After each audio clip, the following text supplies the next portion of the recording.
مساء الخير على الجميع، تحية طيبة لكم أينما كنتم في هذه الإطلالة الجديدة. والمناسبة كما تعلمون وتتوقعون هي تشكيلة المنتخب الوطني التي ستشارك في مونديال قطر 2022 والتي أعلن عنها ظهر اليوم وليد ركراكي الناخب الوطني. التشكيلة يمكن أن نقول بأنها لم تفاجئنا، اللهم في بعض الخيارات البسيطة جدا والدقيقة جدا أيضا.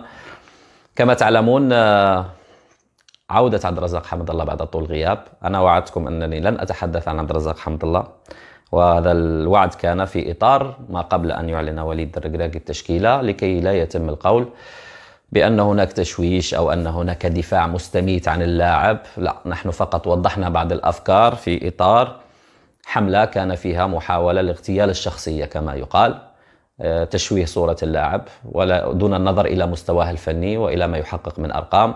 اختلفت معنا الجماهير المغربية، جزء منها اختلف، جزء منها وضعه وكأنه بديل للنصيري وهو ما لم يحدث. النصيري موجود في اللائحة. جزء منها قال لا، ربما وليد أشديرة أفضل منه، اللاعب المحترف في الدوري الإيطالي في باريس. فحصل نقاش داخل الشارع الرياضي، نقاش صحي، الاختلاف رحمة كما يقولوا. الاختلاف في الرأي ماشي مشكل، ولكن دون تجني، دون تجني، أي لكي لا نقوم بإعطاء أحكام عاجلة وأحكام مسبقة وأحكام قاسية لا علاقة لها بالواقع. اليوم أعتقد أن وليد الركراكي أخذ وقته الكافي.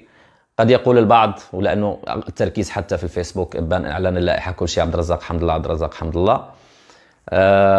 قد يقول البعض بأن اعتذار حمد الله ما هذا الطريق لعودته للمنتخب. ممكن اعتذاره للمسؤولين للجماهير عن خطأ جسيم ارتكبه في مغادرته لمعسكر المنتخب الوطني سنة 2019. له أسبابه بالطبع، ولكن ما يهمنا اليوم هو أنه حاضر في المنتخب الوطني، أننا ربما نعوض ذلك الخصاص على مستوى خط الهجوم ونستفيد من مهاجم قناص كما قلنا مظلوم لم يأخذ حقه في المنتخب الوطني. حمد الله لماذا نتمنى تألقه في مونديال قطر؟ قلنا لأسباب عدة. لماذا طالبنا به بأن يكون داخل التشكيلة؟ بالنظر إلى الأرقام المسجلة للاعبي خط الهجوم داخل المنتخب الوطني، وما أكد ذلك استبعاد ريان مايي، بغض النظر يلعب في دوري عادي جدا، شئنا ما أبينا. نتمنى إن شاء الله يبدل الوجهة، وليس لأنه لاعب لا يفيد المنتخب، بل بالعكس كان من هدافي تصفيات كأس العالم رفقة أيوب الكعبي الذي هو الآخر مستبعد. وهذا ربما ما يناقض كلام السي وليد في راديو مارس حين تم الحديث على أن لدينا خط هجوم سجل 20 هدف وسجل عليه هدف واحد. قلنا حينها بأننا لم نسجل لا على الأرجنتين ولا على البرازيل، ولكن سجلنا على غينيا، على منتخب السودان الشقيق وغيرها من المنتخبات الضعيفة، وبالتالي هذا لا يقاس عليه. ولا يمكن أن نقول بأن من سجل هذه الأهداف قد يكون منقذ لنا في مباريات أمام كل من كرواتيا وبلجيكا وكندا. منتخبات كبلجيكا وكرواتيا منتخبات صف أول لا ترحم، خط هجوم شرس، ولكن أيضا خط وسط وخط دفاع أكثر شراسة، حراسة مرمى. فقط يكفي أن تقول بأن من يحرس عرين بلجيكا الشياطين الحمر وكورتوا حارس ريال مدريد، أحد أفضل حراس العالم حاليا. وبالتالي هذا ما دفعنا لكي نحذر ونقول بأنه لا تستهينوا بالمنتخبات التي سنواجهها، ونحن في منافسات من حجم كأس العالم، وبالتالي علينا أن نستثمر كل موهبة مغربية قادرة على أن تغزو الشباك، قادرة على أن تحقق التوازن ما بين خط الدفاع وصولا للوسط في خط الهجوم. وبالتالي هذا ما استدعى ربما أن يكون هناك بالفعل دراسة عقلانية من وليد الركراكي بإبعاده لمجموعة من العناصر، ويبقى هو المسؤول الأول والأخير. بما أننا بدأنا بالحديث في التشكيلة عن المفاجأة السارة للبعض وغير سارة للبعض الآخر، لأن هناك كارهون وحاقدون على حمد الله، هذا لا يختلف عليه اثنان، موجود في الإعلام وفي الفيسبوك أيضا، ومن الناشطين في العالم الرياضي وغير ذلك. هؤلاء يعني ما بغوش في المنتخب، لا نعلم الأسباب، ولكن ما علينا. نهاية المطاف اليوم المسؤول الأول والأخير هو وليد الركراكي، ووليد الركراكي قرر استدعاء عبد الرزاق حمد الله، بل أكثر من ذلك خلق السسبنس وهو يعلن في الفيديو، وأكيد عشاق الرياضة أكيد شاهدتموه جميعا.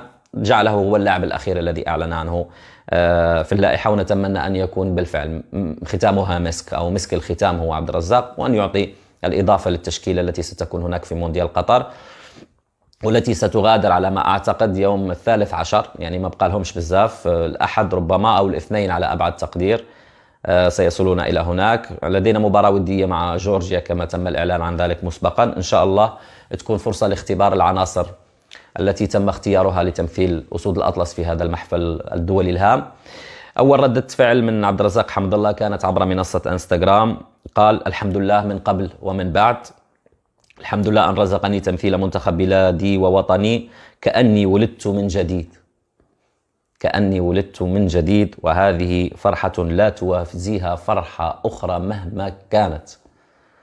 نقرأ في التعابير سنجد أن الشعور شعور مليء بالسعادة، مليء بالافتخار، وأيضا يعني وكأنه ولد من جديد. لا نقولها في أي حدث، لا نقولها في أي حدث، نقولها في الأحداث الجسام، الأحداث الكبرى الفاصلة الحاسمة في مسار حياتنا.